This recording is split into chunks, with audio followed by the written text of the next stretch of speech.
Senator Leyden. Thank you. I got briefly say that, first of all, everyone believes that alternative energy and renewable energy is absolutely vital for the future, and we accept that. And I think that the points made by senators, I know that Senator John Kelly brought forward a bill, and it's a very good bill in a sense that should be certainly considered by the government. That it's a question of location, location, location. That's basically what's involved here. Now, in other countries, I've seen in Germany, for instance, a lot of turbines are located on the main national primary routes, which are away from actual housing, and they're very effective. Now, I can identify locations in Ireland. I'm sure the government and indeed the people involved would identify locations which do not affect residences. That's basically the primary objective. Now, if you want a situation where you can locate or select a location that is right with the amount of wind that's available, the location, and if necessary, in the national interest, it would be in order for an arrangement to be made between the government, the developers, and the landowners involved.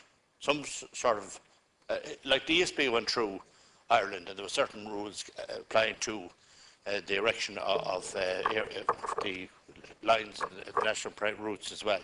So it's one area that I think is worthwhile. Now, as far as small units are concerned, I think it's absolutely important that small communities can develop small wind turbines that will supply energy for a number of houses in an area, that it will be acceptable. Again, not beside somebody, the case I think made by Senator John Kelly and others in relation to a family outside Roscommon is very, very upsetting.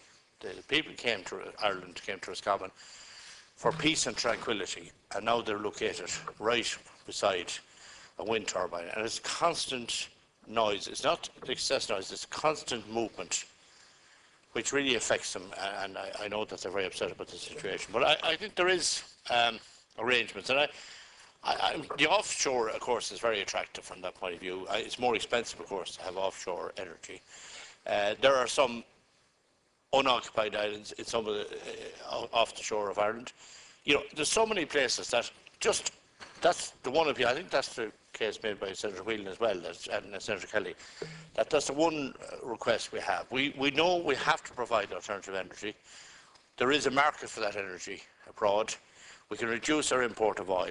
They're all very practical issues. But as well as wind turbines, I see the opportunities of harnessing small rivers in this country. I'll give an example. In Atleague in County Roscommon, there's the River Suck is going through the village, and there's the opportunity of the old mill there to be mobilised for water turbines. And yet we're not taking action. And one thing I'd say about this, the ministers involved in this particular area, they're not actually too actively involved in trying to be innovative in relation to the provision of alternative energy. There should be further support for small enterprises to get support to provide turbines as well, whether it's by water for water energy or for wind. And in that regard, the development of all these alternative energy, there should be a priority to produce the turbines here in Ireland and to produce those as an industry. It's a good potential industry. Most of the turbines, as far as I know, are being imported from China. So there is an opportunity. I think there's a balance here. I think the bill that Senator John Kelly brought forward with amendments should be reconsidered by the government, because it would give some certainty to families who are very, very concerned about the location of these turbines. Thank you. Thank you.